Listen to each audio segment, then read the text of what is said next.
আমাৰ দৃষ্টিত মধ্য গুৱাহাটীবাসী ৰাইজ সঁচাকৈ ভাগ্যৱান। তেওঁলোকে এনে এগৰাকী খিলঞ্জীয়া নেতাক নিজৰ প্ৰতিনিধি হিচাপে পাইছে। আমি মাননীয় শ্ৰীযুত বিজয়জী গুপ্তাজীৰ কথা কৈছোঁ। কোন বিহাৰী লোক মানে কোন? বিজয় গুপ্তাটো মই জেগাত অসমীয়া মানুহ। তো বিজয় গুপ্তা যদি বিহাৰী হ'ল, তেতিয়াহ'লে আমিবোৰোতো কেতিয়াবা কনৌজৰ পৰা আহিছিলোঁ ভাই। গতিকে এনে এগৰাকী নিভাঁজ খিলঞ্জীয়া লোকক পাই নিশ্চয় আপোনালোকে গৌৰৱ অনুভৱ কৰিব পাৰে। আৰু এখেতে বান বিধ্বস্ত উজনিলৈ নোযোৱাকৈয়ে উজনিৰ সকলোবোৰ কাম কৰি আছে। মুখ্যমন্ত্ৰীৰ সাহাৰ্য পুঁজিত বিভিন্নজনৰ পৰা আনি সাহাৰ্য প্ৰদান কৰি আছে বা সাহাৰ্য সামগ্ৰী পঠাই আছে।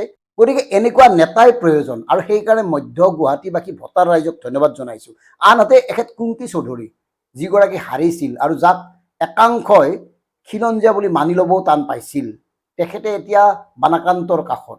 জাতীয় পৰিষদৰ সভাপতি লুৰিণজ্যোতি গগৈৰ লগ লাগি তেখেতে এনেকৈ বোকা আঁতৰাবলৈ চেষ্টা কৰি আছে। হয়তো সৰুৰ পৰা এনেকুৱা কাম কৰাৰ অভ্যাস নাই আৰু সেইকাৰণে হয়তো অকণমান কষ্ট হ'ব পাৰে, কিন্তু তেওঁতো আন্তৰিকতাৰে আগবাঢ়ি গৈছে। গতিকে এনেকৈ এটা ইমেজ নাৰাখি সাধাৰণ মানুহখিনিৰ লগত লগ লাগি সাধাৰণ মানুহখিনিৰ কামত অহাকৈ কাম কৰিবলৈ যোৱা কুংকি চৌধুৰীক যে ভোট নিদিলে, ভাল কাম কৰিছে।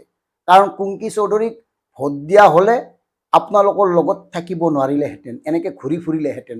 কিন্তু এটা কথা, এইখিনি সময়ত কুংকি চৌধুৰীক ভোট দিয়া ভোটাৰসকল যি ধৰণে গৌৰৱান্বিত, তেওঁলোকে কুংকিৰ এই কাম দেখি যি ধৰণে মনত শান্তি পাইছে, সন্তুষ্টি পাইছে, তাৰ তুলনাত বিজয় গুপ্তা ডাঙৰীয়াক, বিজয়জী গুপ্তাজী খিলঞ্জীয়াজী ভোট প্ৰদান কৰা ভোটাৰসকলে হয়তো দুগুণ বেছিকৈ গৌৰৱ অনুভৱ কৰিব পাৰে।